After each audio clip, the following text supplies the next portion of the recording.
मिनश्शैतानिर लईनिर रजीम। बिस्मिल्लाहिर्रहमानिर्रहीम। सल्लल्लाहु अलैहि या फ़ातिमा व अबीहा व बालिहा व बनीहा। अय्याम फ़ातिमिया के एतबार से एक मौजू पर गुफ्तगू जारी है कि जिसमें मारिफत सय्यदा के मनाबे को ज़िक्र किया गया। जैसे कि ज़िक्र हुआ सय्यदा की शान और मंजिलत कुरान की नज़र में, ख़ुद रसूल अकरम की नज़र में और अक़वाल मासूमीन की नज़र में। अब चाहते हैं कि सय्यदा के शान को मुहक्किकीन और दानिशमंदान की नज़र में देखें कि उनका ख़याल बीबी सलामुल्लाह अलैहा के बारे में क्या है, बग़ैर इसी के कि हम जाकर किसी शिया मुहक्किक को देखें या किसी सुन्नी को देखें। हम जाते हैं मुहक्किक मसीही की तरफ कि वो फ़ातिमा सलामुल्लाह अलैहा को कैसे बयान करते हैं। कि वो मुहक्किक जिसका नाम सुलेमानी कत्तानी है, वो अपनी किताब में लिखते हैं कि शुजाअत किससे कहा जाता है। क्या शुजाअत मर्द के साथ ख़ास है? क्या शुजाअत ताकत का होना है? क्या शुजाअत असलहे का होना है? वो कहते हैं नहीं, असल शुजाअत ये है कि एक ख़ातून होकर, ज़ईफ़ होकर, वो हुक्मरान वक्त के सामने आकर और उनको आकर ये बताए कि जान लें मैं फ़ातिमा हक़ पर हूँ और आप बातिल पर हैं। और ये कौन कह रहा है? कोई शिया बयान नहीं कर रहा, ये एक मसीही का नज़रिया है कि फ़ातिमा जाकर हाकिम वक्त के सामने फरमाती हैं, या अय्युहन्नासु इअलमू अन्नी फ़ातिमा, ऐ इंसानों आप जान लो कि मैं फ़ातिमा हूँ व अबी मोहम्मद। यहाँ पर एक सवाल पैदा होता है कि वो जो हुकाम वहाँ पर मौजूद थे या वो जो लोग उस वक्त वहाँ पर मौजूद थे, क्या वो नहीं जानते थे कि ये फ़ातिमा हैं, या जानते थे तो सैयदा ने अपना तारुफ ऐसे क्यों करवाया कि जान ले मैं फ़ातिमा हूँ और मेरा बाप मोहम्मद है। ये एक ज़रीफ़ नुक्ते की तरफ इशारा करना चाहती हैं सैयदा। बयान करना चाहती हैं कि अगर मिंबर पर बैठने वाला ख़ुद को जानशीन पैगंबर जानता है और वो ये कहता है कि मैं खलीफतुल मुस्लिमीन हूँ, तो मैं ये बताने आई हूँ कि मैं फ़ातिमा उस नबी की बेटी होकर मेरे साथ ऐसा सलूक किया गया कि मैं आकर ख़ुद यहाँ पर बयान करूँ मैं कौन हूँ, तो आप आगे जाकर इस दीन के साथ क्या करेंगे।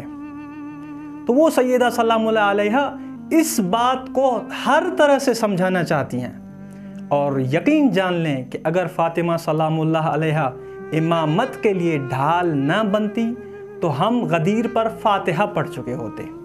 और सैयदा का किरदार रहा है और हक़ को बयान करने के लिए पहले देखा जाए, सबसे पहले यहाँ पर ये एतराज़ किया जाता है कि जनाब सैयदा क्यों आई, क्या कोई औरत बाहर आ सकती है।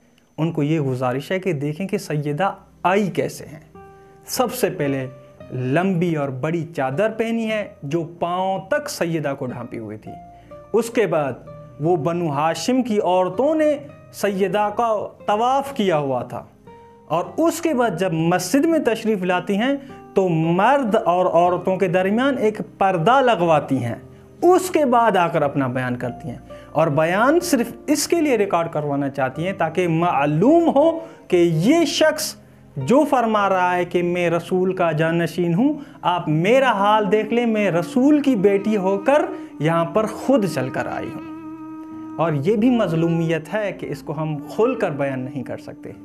अज़ीज़ान मन, सैयदा को जिस तरीके से बयान करना था किया। कौन कौन से तरीके अपनाए सैयदा ने?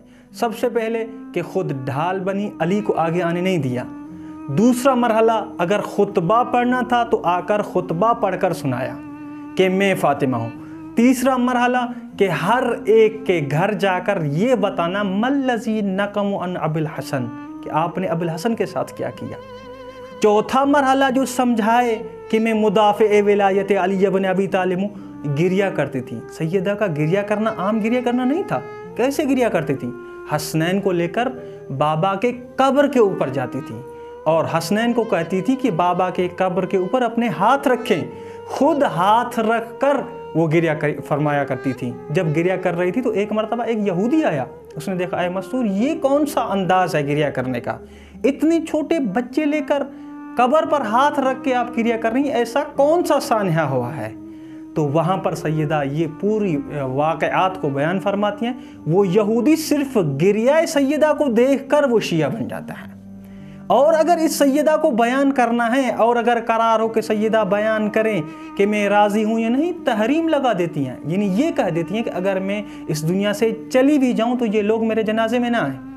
اگر زندگی میں وہ آتے ہیں تو خود سیدہ ان کو اجازت نہیں دیتی کہ وہ میرے گھر میں آئیں۔ جس طریقے سے بھی ہو چکا، یہ آ کر سیدہ نے بیان فرمایا کہ حق کس کے ساتھ ہے۔ اگر آپ جاننا چاہتے ہیں تو جان لیجئے میں ہی وہ فاطمہ ہوں جو نبی کی بیٹی ہوں، میں ہی وہ فاطمہ ہوں جس کے دروازے پر رسالت باب آ کر سلام پڑھ لیا کرتے تھے، السلام علیک یا اہل بیت النبوہ، السلام علیک یا معدن رسالہ، اور اس کے بعد آیہ تطہیر کی تلاوت کیا کرتے تھے۔ کسی شخص نے آ کر پوچھا سیدہ سلام اللہ علیہا سے کہ سیدہ آپ کیوں آگے آ رہی ہیں، کیوں خود امام علی اپنے حق کے لیے نہیں جاتے؟ یہ سوال بھی ہمارے ہاں ہوتا ہے۔ اہم ترین اور بہترین جواب سیدہ نے فرمایا کہ کیوں امام علی نہیں آتے؟ فرماتے ہیں مثل الامام مثل القعبہ اذ تؤتی ولا تأتی، امام کی مثل کعبے کی مثل ہے، کعبہ لوگوں کی طرف نہیں آتا، لوگ کعبہ کی طرف جاتے ہیں۔ علی خود نہیں آ کر بیان کریں گے کہ میں امام ہوں، چونکہ علی کی امامت کو غدیر خم میں بیان کیا گیا، اب لوگوں پر واجب ہے کہ امام کی طرف چلی جائیں، کیونکہ یہ امام ابھی جو مثل ہے مثل کعبہ ہے۔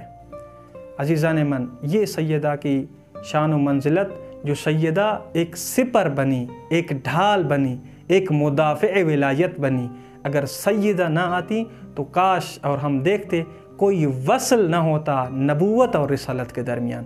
یہ سیدہ کا کردار تھا، اور حق بھی یہ تھا کہ ایک معصوم کی گواہی میں ایک معصوم ہی اٹھے۔ جب جناب عیسیٰ کی والدہ پر اعتراض ہوا تو وہاں پر کسی اور نے جواب نہیں دیا، خود عیسیٰ نے جواب دیا۔